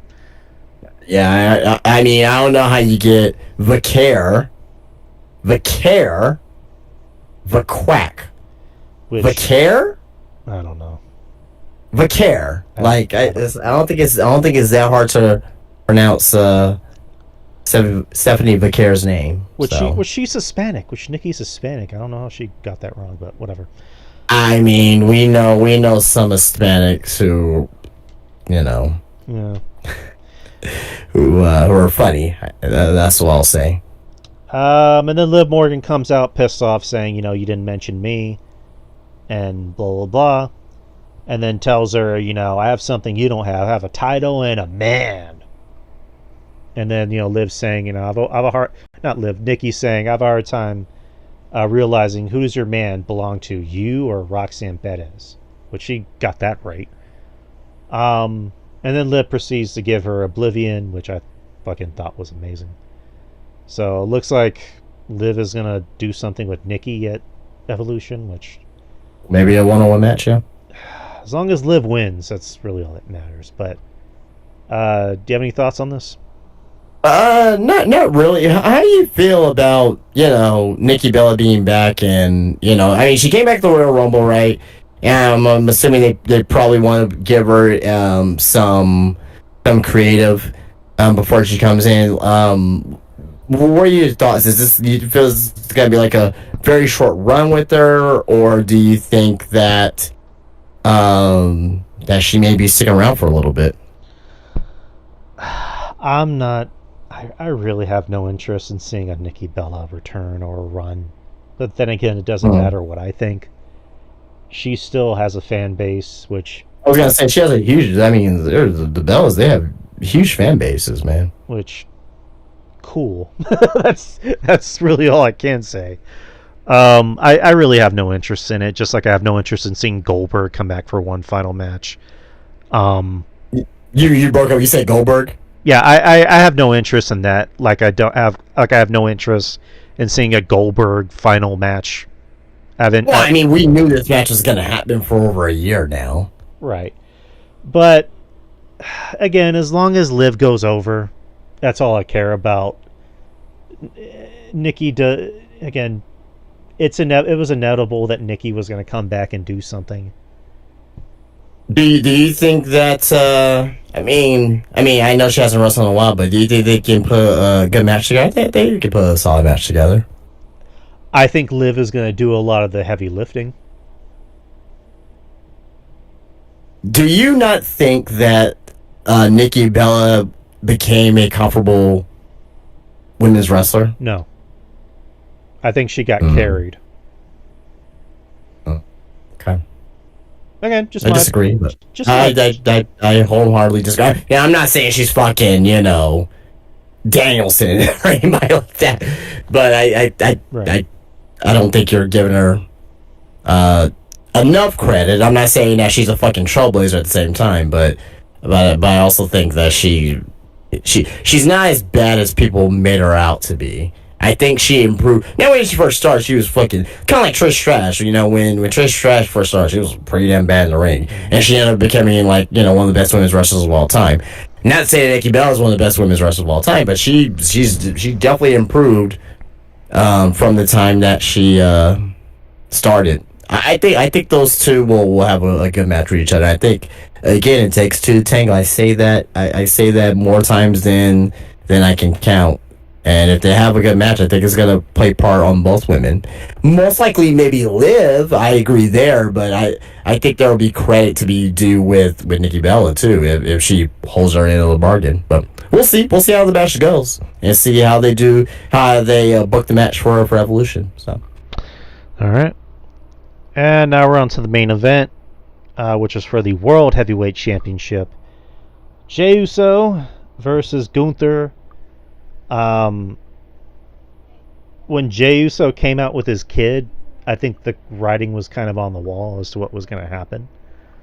The story going into this was that Jey was not 100%, which they played off of that, and Gunther, worked, kind of went after his injuries, so to speak. Yeah, I did think that this match was better than their Mania match. Oh yeah, for sure. It definitely told a story. It was less predictable. It was one of those matches where I was kind of worried that is there going to be a Seth cash-in? Is there going to be somebody else that comes out? Like who? Is there going to be a Goldberg run-in? Which I'm glad that wasn't the case. But it was Gunther kind of learning from his mistakes and taking Jey more seriously by just neutralizing him and just beating the ever-living dog shit out of him. And that last sequence where he has him in a chokehold, I thought that was great. I thought that was wrestling 101 of how to really tell a story without how to tell a story in the ring without having to do anything too anticlimactic, so to speak. And again, I thought there were some good counters on Jay's end where he tried to get out of the chokehold, but no matter what he did, he couldn't overcome Gunther. And at the end, Jay, he didn't necessarily tap out, he just passed out.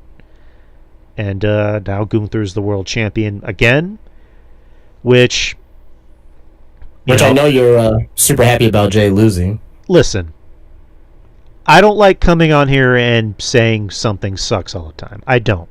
I want to be wrong. I try to give Jay a chance. It just didn't work because, again, Jay is not that guy. Jay is the guy who, again, sells t-shirts, sells sunglasses, but that works in a small capacity. If you put him in the beginning, middle, end of the show, it's not going to work because he is not that guy. He is not Cody. He's not Roman. He's not John. He is just not the guy. He is the guy for now. And the Jey Uso experiment, as I put it on Twitter, the Jey Uso experiment was just that, an experiment, and it didn't work. It didn't work the way the company wanted it to. So it didn't work as far as what exactly? He's not box office. Jay is not the guy, and you can tell he wasn't comfortable in that role. So he's not box office as far as on screen? I'm just saying, when he cut promos, he just seemed very uncomfortable. Like when Cody was put into that spot, Cody seemed more comfortable and confident. Same thing with Roman. Jay, and I pointed this out before, whenever Jay would come to the crowd and do his, yeet, whatever, he gets to the ring and he just sounds very out of breath, and he just does a lot of crying, yelling in his promos. When he was the right hand man of Roman Reigns, what is it, 5 years ago? Like that was, I thought, 5 years. Yeah, Jesus Christ, 5 years ago. I thought that was when he was at his best. When he became, Yeet Man, he kind of lost a lot of what made him special whenever he was doing that with Roman. Some people say he got better. Again, I disagree. I'm not a fan of the Yeet stuff. And yeah, I agree with you, but I'm just saying from an aspect of, you're looking at it from your point of view, dead on. There's other people out there who don't like this decision. Right. And thinking that this was a mistake from WWE. For some people look at his decision like, well, Gunther, he can't, he's always having to have a title. He's always need to have a title in order to stay relevant. You know what I mean? So I can see it from both sides. To me, when it came from Gunther winning, I wasn't happy, but I wasn't sad at the same time for Jay. Mm-hmm. I wasn't happy or I wasn't sad for Gunther for winning. So it's like, to me, this felt like a like I had no emotion towards Gunther winning. I had no emotion towards Jay losing. And that's not good. You know what I mean? Is Gunther the better champion, the better in ring and all that stuff? Yes. But you can't deny the fact that Jey Uso is still one of the most over people on the show. Top merch guy, you know what I mean? Top 3 merch guy in the company, right? The fans pop whenever they see him. You know what I mean? And and they try something with him, and to your point, they said it was an experiment. But like at the end of the day, like, is he going to be looked as one of the worst world heavyweight champions of all time? Yeah, possibly, maybe, right? As far with this current iteration of the world title, right? But I don't think that. I think a lot of people are going to have a revisionist history and just be like, well, Jay wasn't really over. Like, everything he did sucked. I think that's the only thing I don't want to see, where people are going to have this revisionist history where every single thing that he did suck, which is definitely was not the case. So that's my 2 cents about it. But kind of looks like eventually they're going to want to repair him up with Jimmy, because on WWE social media they showed the New Day reacting to the loss and they were laughing at Jay. So it looks like they're going to want to revisit the New Day versus the Usos. What was that? I mean, have them on the Usos on Raw. Yeah, makes sense. which the draft is coming up pretty soon. Or not that that's ever mattered, but all right. So yeah, that was that. Good Raw. One of the better Raws in quite a while. You know, the crowd was. I think the crowd is what really made the show feel special. But let's move on to NXT. Best Raw of definitely best Raw in the last few months for sure. But top 3 Raw 2025 so far. NXT, we can kind of speed through it real quick because we're running a little short on time. Yep.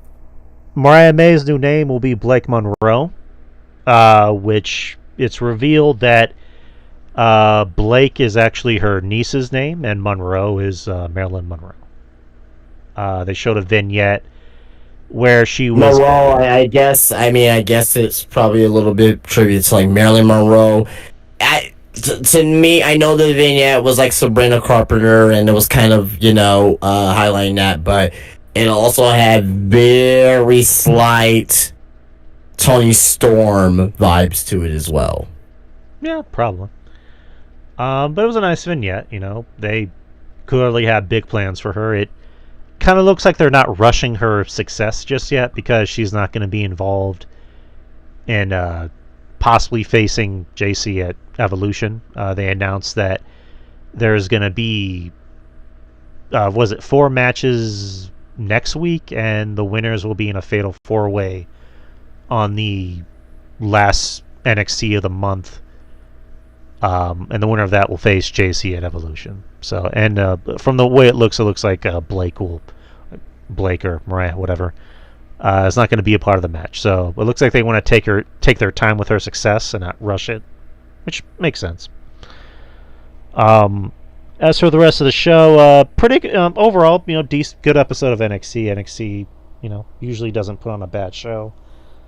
Yet Ethan Page defending the North American title against Shawn Legacy out of Evolve. Good match. Shawn Legacy, I think, he kind of looks like Buddy Murphy a little bit, and it's kind of yeah. I think you mentioned that last week. I think it's kind of freaky how much he looks like him, but Shawn Legacy has a future ahead of him. He seems like someone that the fans would like and the company will like as well. He does the nice moves, and he does it well. Ethan Page got the win, and afterwards, Ricky Saints made his return, attacking Ethan Page, selling his throat injury, which he didn't speak at all, which I thought that was good attention to detail on Ricky's part. Rest of the show, Nico Vance and Sean Spears versus Josh Briggs and Yoshiki Inamura. The calling one, and from the way it looks, Jensen is probably going to reunite with Briggs after being kicked out of the calling. Then you had Lash Legend defeating Ren Sinclair. Lash Legend has new theme music. Now she's a heel. Or no, she's a singles competitor. And then you had JC Jane defending her NXT title, her first title defense against Lainey Reed. Lainey Reed's from LFG or Evolve. Which one of those two? I believe Evolve, I want to say. Okay. Yeah, she debuted last week in the segment against JC, which, again, this just shows how much I don't watch Evolve, which I know Jeff Lipman, our friend, does a Evolve. Well, it's kind of hard too because as we're doing this show, it's on, and along with Dynamite, it's just too much wrestling. Right. It's just too much wrestling to keep up with. You know what I mean? You gotta pick and choose at this point. Yeah, you're right. And our friend Jeff Lipman actually does a Evolve wrestling podcast with White Chocolate, so look out for that, people. But yeah, she came out, and they clearly had big plans for her because they just had her first match on NXT be against the NXT Women's Champion, and they gave her a lot of offense, like a lot of offense. And granted, it is NXT and not the main roster, so I guess you wouldn't expect them to do just like a straight up squash match. But if I remember right, too, I think she was on Level Up too as well, if I remember right. So I think she's obviously been part of WWE, I think, for a little while now. So, but I think she's been in level, like par level up when that show was going on. Right. But I thought this was a good match. I thought this is a good showing for Laney, for the more wider audience. JC gave her a lot of offense, maybe a little bit too much offense. But yeah, good match. JC got the win. What do you think about Laney Reed from what you've seen? I think she's very green, but she has talent, and there's something there. And I hope that they continue to push her and see where she goes from there. I want to see more from her. All right. Next is you had Tony D'Angelo and Luca Crucifino versus the High Rise. Channing Sachs Lorenzo came out and made a distraction, and High Rise got the win. Yep. Still continuing that feud. It looked like Luca was going to turn on Don, but that didn't happen. Yeah, he had the crowbar there. Yep, he was about to turn on his Don.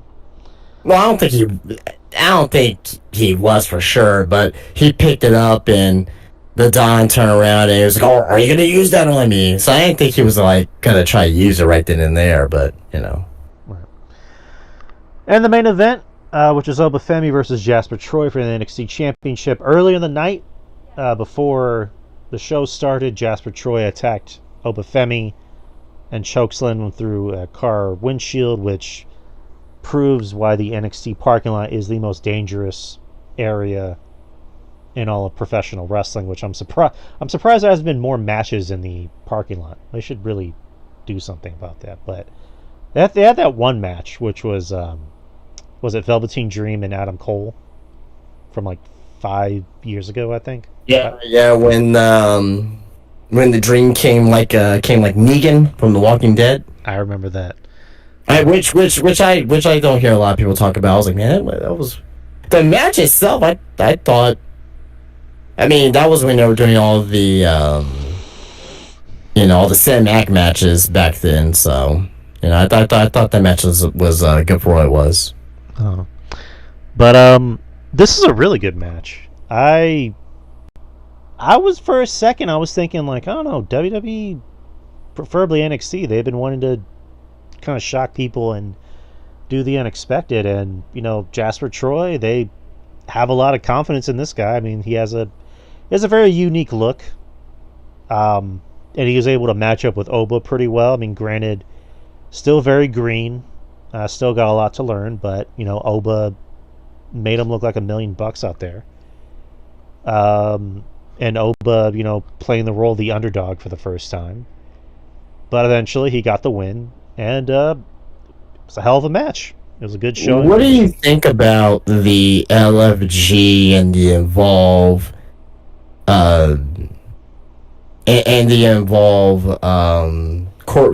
being part of NXT?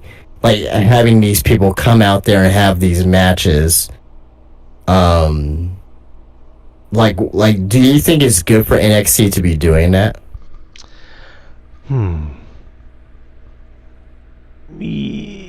I think if they don't do it all the time, I think it really depends on the story, because it's definitely not new to push somebody that looks the way Jasper Troy does.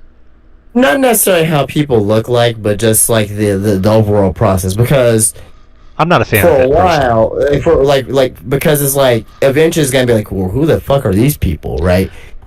We know who these people are, right? But to the general audience, they may not be attached to them. Some people don't want to see Evolve on NXT; they just want to see NXT. Some people don't want to see LFG on NXT; they just want to watch NXT. It's kind of like AEW using Ring of Honor and the fans not wanting to see Ring of Honor on AEW.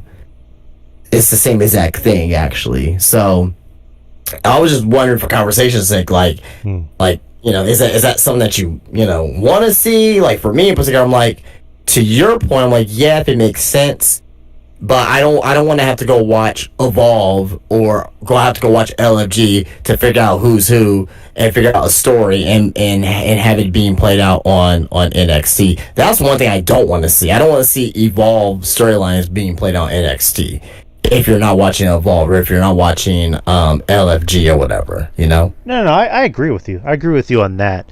I mean, I think that is kind of the reason, is to give these people the spotlight and to get people interested in, LFG and Evolve. But to kind of go back to what you were asking originally, again, depends on the person. We have a guy that looks like Jasper Troy. It's like, and he's this good, not great. He's not there yet, but if he's this good, it's like, I mean, if you're gonna have him go after the NXT champion, like, where else are you gonna go? Right. Because me and RJ talked about it last Thursday on our show, where we were kind of thinking this was just going to be like a double counter or a double disqualification, because it's like, okay, there's no way in hell Jasper's beating Oba, and I don't know how it's going to be for Jasper to lose like his first big match, or just his first match in general, against Oba, because like after this, where do you go?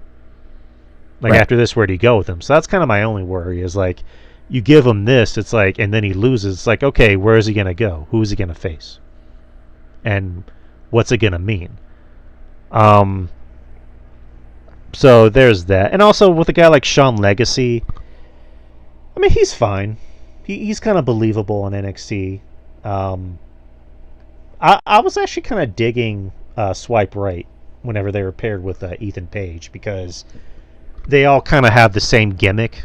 They're all pretentious, douchebags, and I kind of wanted to see them in a faction, because they at least looked well aesthetically together. But yeah, just to kind of put a bow on this topic. I'm fine with the inclusion. It's just like you said, those storylines should be on their shows and not on the main NXT show, and it really depends on who you push and how you push them. But so that was NXT.